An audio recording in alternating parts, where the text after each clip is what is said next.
చేద్దామనే ఆలోచన తప్ప ప్రజా సమస్యల మీద పోరాటం చేసి ప్రజల గురించి మాట్లాడి దీంట్లో ఇంకొక పాయింట్ కూడా కనిపిస్తోంది. ఐ థింక్ రామ్మోహన్ రావు గారు అనలిస్ట్గా ఉన్నారు కాబట్టి ఆయన చెప్పడే ధర్మం కనిపిస్తోంది. రామ్మోహన్ రావు గారు, డబ్బులకు ఓటేసే రోజుల నుంచి యువత మారారు, ప్రజలు మారారు, యువత చేతుల్లోకి దేశం వచ్చేస్తోంది. రాజకీయాలు మారాలి, రాజకీయ నాయకులు కూడా మారాలి, ఉచితాలకు లొంగేటువంటి పరిస్థితి కాదు అన్నది తమిళనాడు కొంత చూపిస్తోంది అనుకోవచ్చు కదా. రెండు ఉన్నాయి. ఉచితాలు లొంగి ఉచితాలు విజయ్ కూడా ఉచితాలు ప్రకటించండు. వీళ్ళు ఇద్దరికంటే ఎక్కువ ప్రకటించారు కొన్ని ఉచితాల విషయంలో ఏం రాజీ పడలే.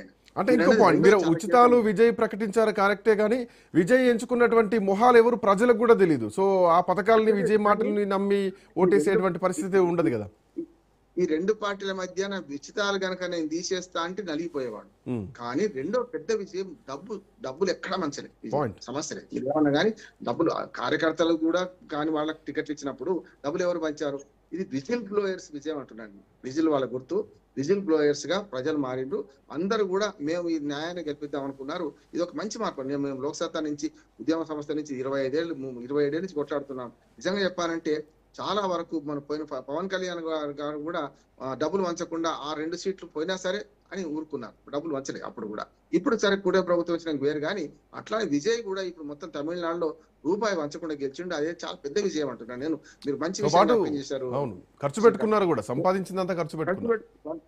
పవన్ కళ్యాణ్ కూడా ఆ పని చేస్తున్నాడు. ఓ రకంగా చెప్పాలంటే మిగతా రాజకీయానికి భిన్నంగా, నాకు ఆయన చుట్టం కాదు పక్కం కాదు, కానీ పవన్ కళ్యాణ్ కూడా అదే పని చేశారు. ఇప్పటికి కూడా తను అదే దానికి కట్టుబడి ఉన్నారు. డబ్బు సారా కంటే డబ్బు సారా పనిచేయదు. ఒక్కోసారి చెప్పాను కదా, చాలా మంది డబ్బు సారా మీద ఆధారపడ్డ వాళ్ళు ఎంట్రీ ఫీజు అయింది కానీ అది పనిచేయదు. అంతగా విజయ్ గెలుపు. ఇంకొక మాట కూడా చెప్తాను నేను. గతంలో ఆఫ్ ద రికార్డ్ మాట్లాడుకున్నాను నేను, కృష్ణారెడ్డి గారు ఇప్పటిదాకా. ఇప్పుడు తమిళనాడు ఎన్నికల్లో నాకు కొత్తగా ఒక విషయం నాకు తోస్తుంది ఏంటంటే, కొత్తగా ఏం కాదు, దాన్ని ప్రజల తీర్పును ఎట్లా ఉన్నది చూడాలంటే, ఆంధ్ర యూనివర్సిటీ మొన్నే 100 సంవత్సరాలు పూర్తి చేసుకుంది. ఆంధ్ర యూనివర్సిటీ వైస్ ఛాన్సలర్ గా మొట్టమొదటి వైస్ ఛాన్సలర్ గా కట్టమంచి రామలింగారు రెడ్డి గారు, సిఆర్ రెడ్డి గారు ఉండేవారు. వారి దగ్గరకట ఇద్దరు ప్రొఫెసర్లు వేరువేరుగా కొట్లాడుకొని ఒకరి వెనుక ఒకరు వ్యక్తిగతంగా వచ్చి ఫిర్యాదు చేసుకున్నాడు, ఒకరి మీద ఒకరు, వాడు దొంగ వీళ్ళంగా అని. అప్పుడు ఇద్దరిని విన్నాక తర్వాత ఆయన రామలింగారెడ్డి గారు ఏం చేసి ఇద్దరిని ఒకసారి పిలిపించినట.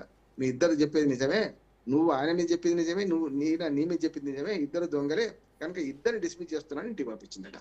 ఇవాళ ప్రజలు కూడా ఏం చేసిండ్రు, కట్టమంచి రామలింగారెడ్డి గారి స్థానంలో ఇవాళ ప్రజలు తీర్పు చెప్పిండ్రు. వాళ్ళ మీద వీళ్ళ మీద అన్నాడీఎంకే మీద డిఎంకే మీద అన్నాడీఎంకే ఇష్టమైన ఆరోపణలు చేసుకున్నారు. చూశారు కదా, ఒకరి అవినీతిలో బయట పెట్టారు.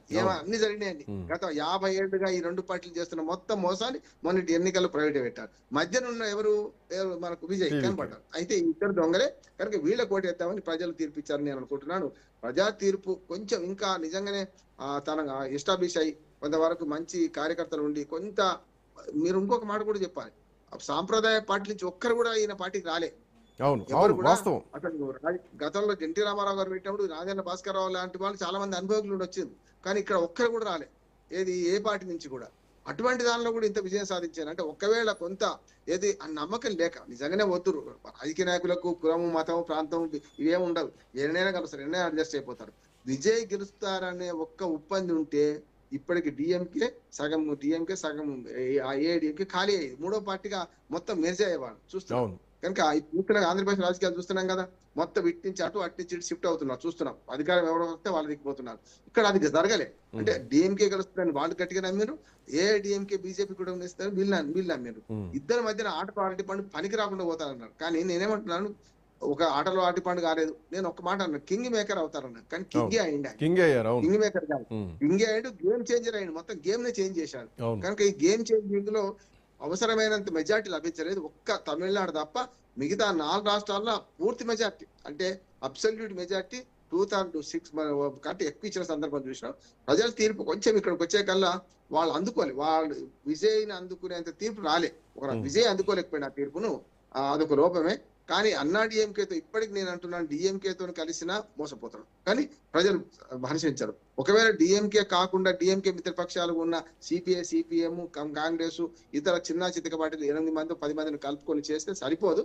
సరిపోయినా కూడా వాళ్ళు ఎప్పుడైనా మోసం చేస్తారు. కేజ్రీవాల్ గతంలో ఇదే మోసం చేసిండు, కాంగ్రెస్ పార్టీ గతంలో మోసం చేసింది, ఇప్పుడు కూడా అదే జరుగుతుంది. కనుక అన్నా డిఎంకే బీజేపీ కూటమితోనే ఉన్న దాన్ని సైద్ధాంతికంగా విడిచిపెట్టాలి. ఇప్పుడు పటేలా బొర్రవంకర అంటే అమలుకారకుండా చూడాలి. అధికారం కావన్నా అధికారం నిలబెట్టుకోవన్నా లేకుంటే దొంగలతో కలుద్దామా ఈ మాట అంటున్నాను.